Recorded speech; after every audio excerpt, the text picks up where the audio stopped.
Hello and welcome to the 2020 Maiden Shade Open here in Morristown, Minnesota. My name is Joey Temali. I'm alongside my good friend Derek Sahr, and we have a really fun back seven because this is one of the windiest days I've ever seen on coverage and on some of the most open holes I've ever seen on coverage. And we have 4 players on our feature card who are all within 2 strokes of each other, battling it out for that lead card spot. Hole 15, par 4, 540 feet. Derek, I don't know if you've seen this little sand trap island. Those are new to me. Yeah, so this was just put in, I think, just a couple weeks before this tournament, and it plays as OB. And for the bigger distance guys, that sand trap can come into play. Louis wisely taking a forehand. Doesn't want to mess with that OB. These are a stretch of 4 or 5 par 4s in a row that are all under 600 feet. So 2 controlled shots can definitely get you the 3. Oh, Ben, slow down. And there you go. So now, does he take it out from where it went out of bounds there? Is there some sort of drop zone? Nope, yeah, you take where you crossed. Gotcha, okay. So he can still get up and down for the par. Yep. Yeah, but, these par 4s are very similar to the par 3s in that you want to get the birdie. This is a pretty gettable 3, and there's no OB left, so you can bail out and throw a big hyzer if you want. Jared is going pretty aggressive here. He's got this turned over. And he's also going to go right in that sand trap. You can see the wind just playing with their discs as Yeah. well. What do they have here, Joey? Is it a tailwind? No, this isn't. No, this is another right to left. Right to left, okay. And it doesn't really seem to affect the disc that much until about 200 feet past the tee. Collin. Kaboom. And that's the miss. Just be out in that field. There's no OB out there. Stand still, up to the basket. You can get your 3. Yeah, the last time I played this course, I took second place at the Maiden Shade, and I played left. Those sand traps would not have even come into effect on my shots because I play left. I guess I don't try to get too aggressive on this hole. And I'm going to take full responsibility for that fantastic shot by Louis because right before he asked me what he should throw, and I said, take a Firebird and throw a low forehand. Wow. Joey the caddy. So you're welcome, Louis. I'm playing Ledgestone soon. You mind caddying for me? I think you already have a nice caddy for that tournament.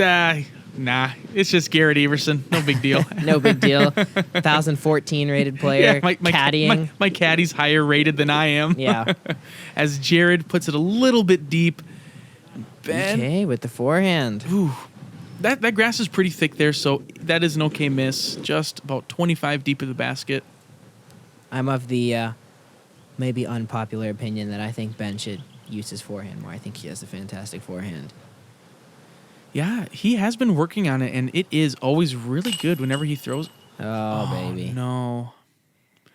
Oh, the replay. Yeah, this is... I have many memories of these types of putts happening to me. Oh, man, strong side. That's the thing about the Disc Kings is if your disc falls on a hyzer, It can cut through. Yeah, Acorn Park is my home course, and I can't tell you how many heartbreaking spit-throughs I've had on those baskets.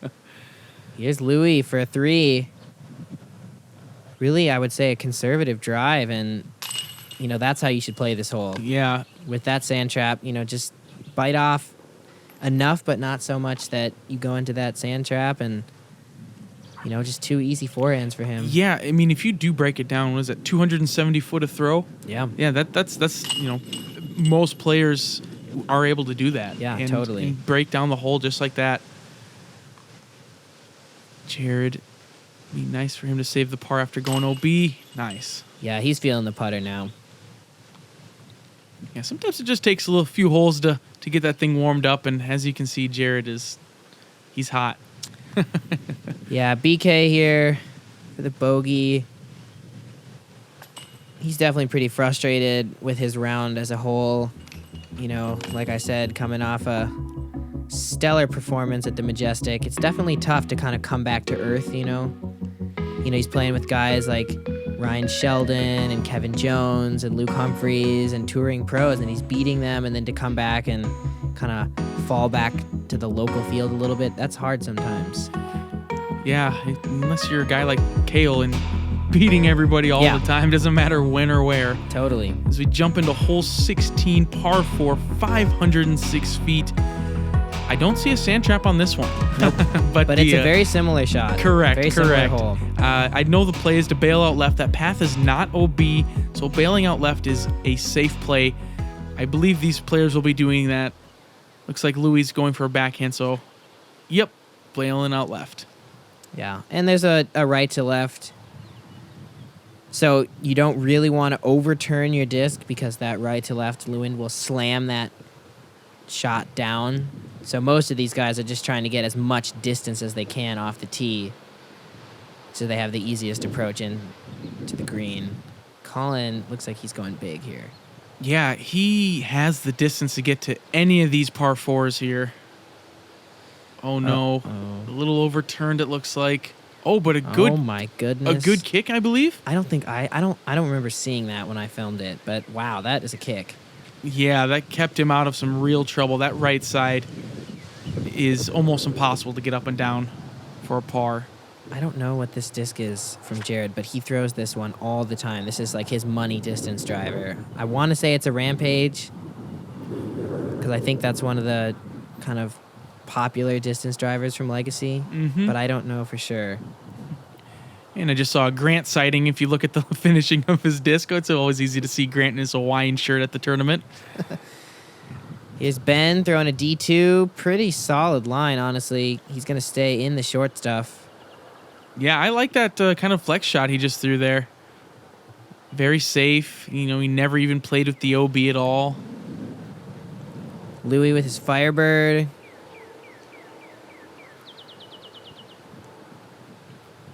It's Just a little gotta sit. Yeah. Great shot. There really isn't much of a risk of going into the water on this hole, but you'd like to keep it close. Ben almost cashing out for that eagle there. Yeah. There we get a beautiful sight of Kraig. Oh, yeah. Collin's got that massive jump putt. Kind of a spin throw. Yeah, with the Luna. Jared wishing he was a foot taller right about now, but he's played this course so much, he knows exactly where the basket is. Case in point. Yep. Here's Louis. The wind isn't too bad on this green, but still a pretty tester putt. Yep. Sit down. Good. Yeah, and you can just see it's pretty beautiful back there behind the screen. You kind of got the river that runs through. You got a great view of it. It's a very, very picturesque green. Nice, Jared. Yeah, I actually hadn't been to this course until we filmed the semifinals of the Par Save Championships about 2 weeks before this tournament. And yeah, I was pretty blown away with the whole property. I thought it was a great course. Really nice part of the state. Here you go, BK. Great putt. Boy, that was quite a roll he got after almost hitting the pin. Yeah. I didn't realize how far that rolled. Louis wishing he had that bird. Collin just a jump putt away. That's all it was for him to get his upshot. I was telling Kraig, in 10 years you could turn these kind of 3 par 4s in a row into par 3s.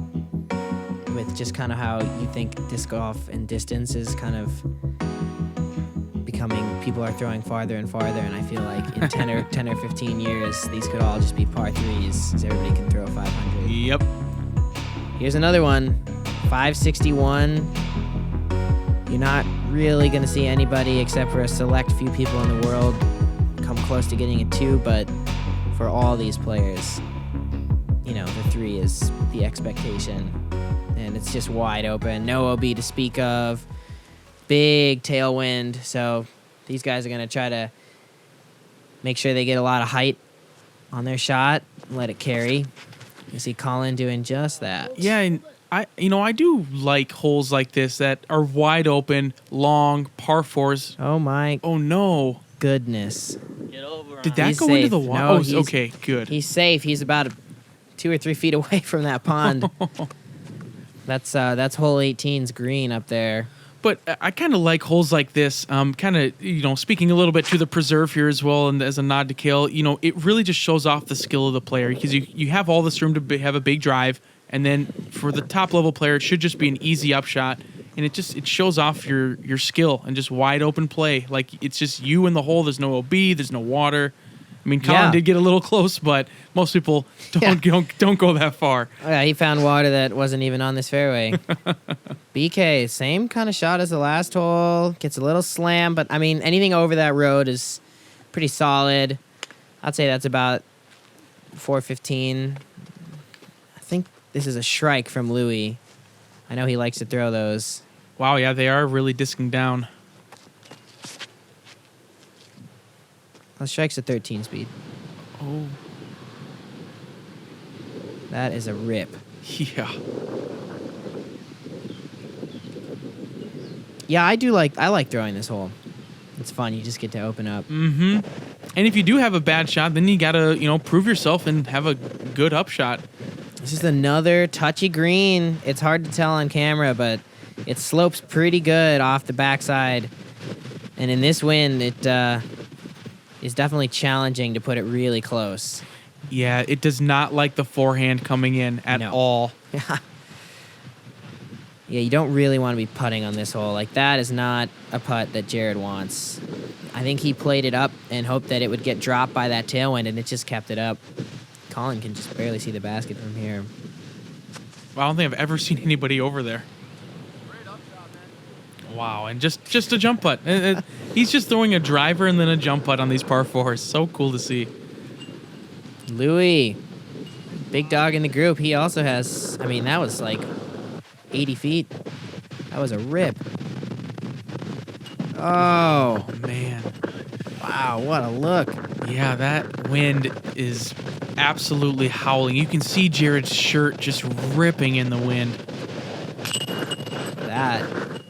That is a much better putt than it may seem. That is 20 feet, 35 mile an hour tailwind. That's not Yeah. easy. And especially with these disc kings, you want to keep. It's like with Mach 3s, you just kind of want to keep a really soft putt if you can. And, with that tailwind accelerating your disc. Collin's disc hit the Yeah. front of the cage. Like it hit the chains and came all the way back to the front of the cage. Wow. It is really howling. Yeah.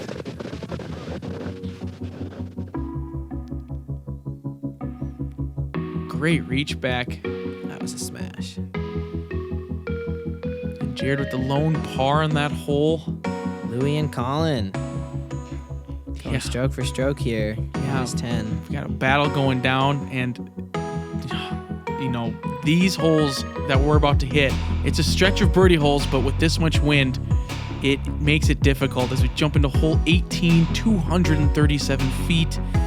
The only danger is just those trees, but most of these players will probably throw a little backhand hyzer or play a forehand as my favorite play on this hole because the left side is just so open. Yep. And now we flipped around and we're playing into direct headwind. And it becomes a challenge to get the disc to swing back as far as you want. I mean, you can see Collin, with the headwind that just flips it up. That's a pretty good shot. Yeah, no kidding. It's just hard to get that fade. Exactly. The angle control, the wind is all about angle control. And if these guys can just get it within the circle, I'm sure they'll be happy Wow. as Ben does just that. Ben kind of plays the wind, almost like does a little bit of MTA. Mm-hmm. Just throws it really high, really wide, and lets the wind kind of carry it back. Louis going with the forehand. You can play this forehand a bit closer to the trees than the backhand. I think maybe that's why he did that. Definitely hugged it a bit inside, and the headwind slowed it down, so he's got 38 feet uphill. Yeah, I like to get that forehand a little bit flat out of my hand. Jared doing about pretty similar to Ben's line, it looks like. little bit of a roll away at the end, but should be in Jared's range.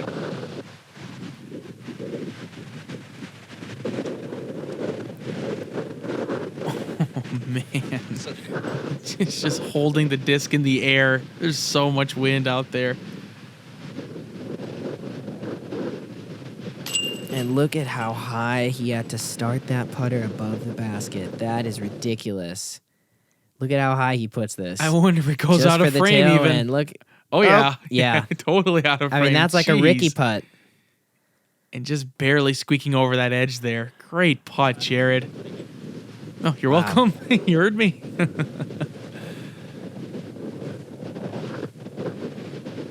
I really like Collin's putt. Really hard, really direct. He putts with the Marshall, right? Yes, that is correct. He's been kind of switching between a few putters, but he does seem to be sticking with these Marshalls now for a while. He's got a mixed bag. Mixed cart. Yeah, mixed cart. That's right. Yeah, a little bit of everything in Collin's repertoire of disc selection. Yeah, I think Collin's one of those guys that we always look at and say, boy, if he toured, he would be 1030, 1035 rated. I personally believe he'd be the best player in the state if he was a full-time touring pro. But he sells mattresses, Joey. Yeah, I I know. mean, No, we love Collin. Yeah, he loves his job too, and I talked to him, and he said he would rather do what he's doing now, with the wife and everything. Yeah, no, and kudos to him, and do what you love and you never work a day in your life. And speaking of that, we just got to take a moment to say congratulations to Collin Bailey and Megan Bailey, as they just got married just before this coverage came out. Just a huge congratulations to those guys. Just as we jump into hole 19, 337 feet, this hole plays up on a hill on a little mound, and I think this makes the green very tricky because you're putting up instead of putting at the basket. Yeah, they call this one the anthill hole. It's definitely a rip. I mean, most of these guys are throwing, well, if you have Collin distance, probably throwing a fairway, but I know I throw a distance driver on this hole. I throw a distance driver. You already know that, though. Yeah. Well, all right. Ben's throwing an X2 here. Something. Oh, he flipped that. Watch out, Matt Syme.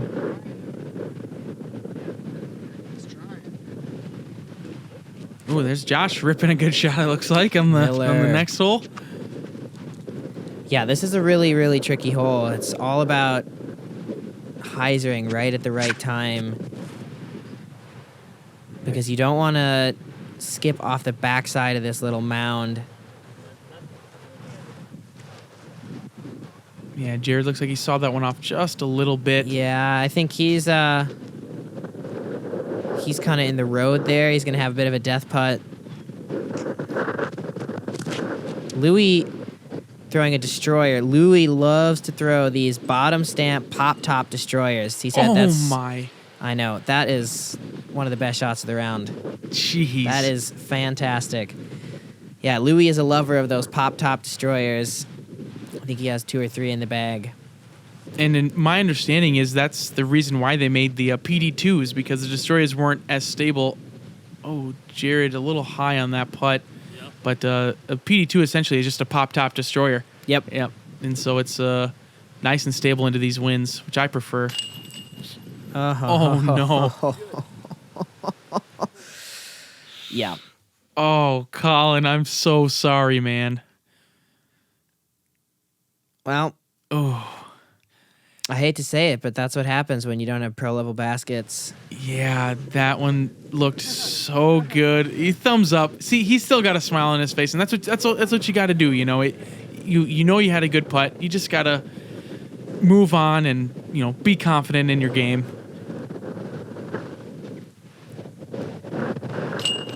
Jared with a good par save. That's not an easy putt, especially with that wind ripping. Louis for, wow, what a spectacular birdie. Yeah, he had it rolling up onto that mound as well, just at the perfect timing. Especially into that headwind, Yeah. trusting something to flip to flat like that. Oh yeah, keeping that arm level pretty low, perfectly done into the wind. So Louis moves to 11 under. He's tied again with Collin. Jared is 2 back. Ben picking it up a bit. He's 3 back. There's some hot scores out there. I remember checking UDisc about this far in to see who was making lead card, and I don't think it's a guarantee for any of these guys right now. They definitely have to get these last 2, and these 2 are 2 must-get birdies to finish your round. You definitely want to finish with 2 birdies here. Hole 20, 213. I really don't think the water should come into most people's minds when they're throwing this shot. I mean, it's really not much to clear it. The only mistake is leaving it too low. Louis once again, just a bit inside on that forehand. And the headwind lifted that one pretty good. Collin going for the forehand as well. He's got a great forehand. Yeah, I would say that's definitely the most common play, and that is the one mistake. Oh, no. Oh, he into threw the OB. reeds, and he has to now take that from the close side. That's a pretty big mistake. Yeah, that is tough. BK Ben wants none of that. Yeah, this hyzer play, I've seen some people do it even with no wind, and it is unbelievably hard to control just to get it left enough. Yeah. Oh my gosh. He did that perfect. That is such a good shot. You have to hug those trees so close on the right side. And even Jared's opting for the forehand. And that looks good. That looks pretty good. Yeah, Jared, great shot. Yeah, there's a really good slope on this hill, and you can just kind of crash right into it with a high-speed driver. Oh, my goodness. Wow. He gave that a bid. BK and Jared tapping in their birdies. Yeah, true just tapping. Same with Louis as well. Great drive. Collin, a little bit of a slip up here. He's going to be taking a bogey. It's not what you want on this hole. And he knows it.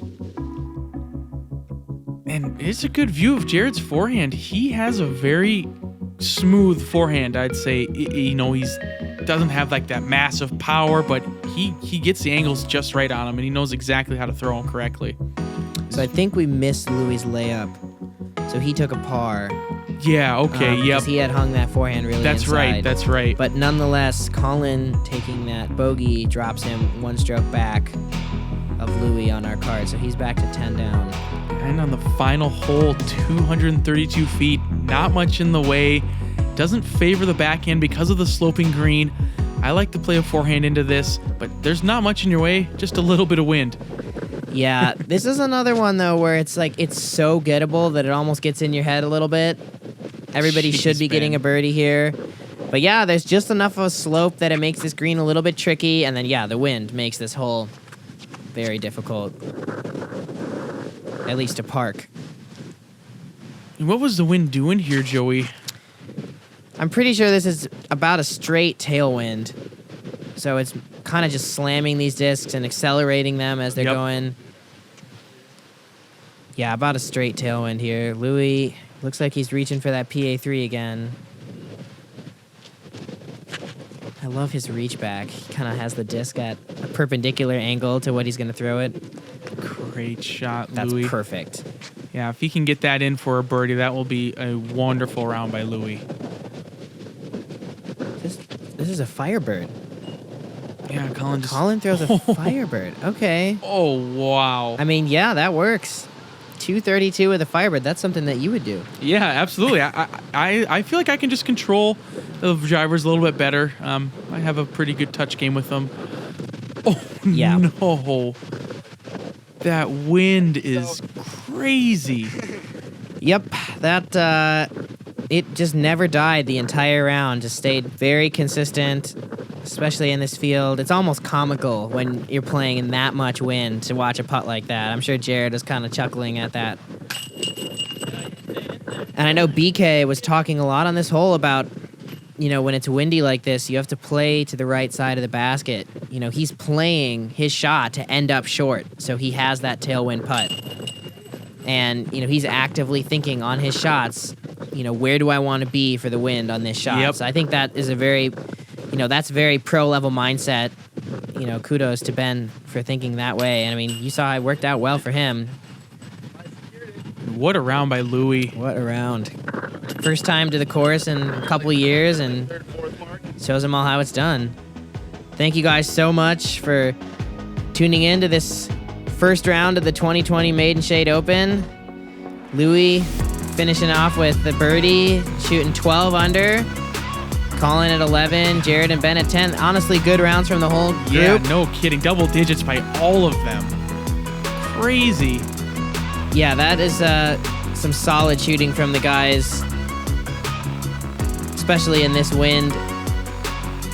So yeah, thank you guys for tuning in, and we hope to see you for round 2. Looks like we got a great lead card. Yeah, look at those scores. Wow, Very some tight. hot scores out in that wind. I cannot wait to see the next round. Tune in next time, guys. See ya.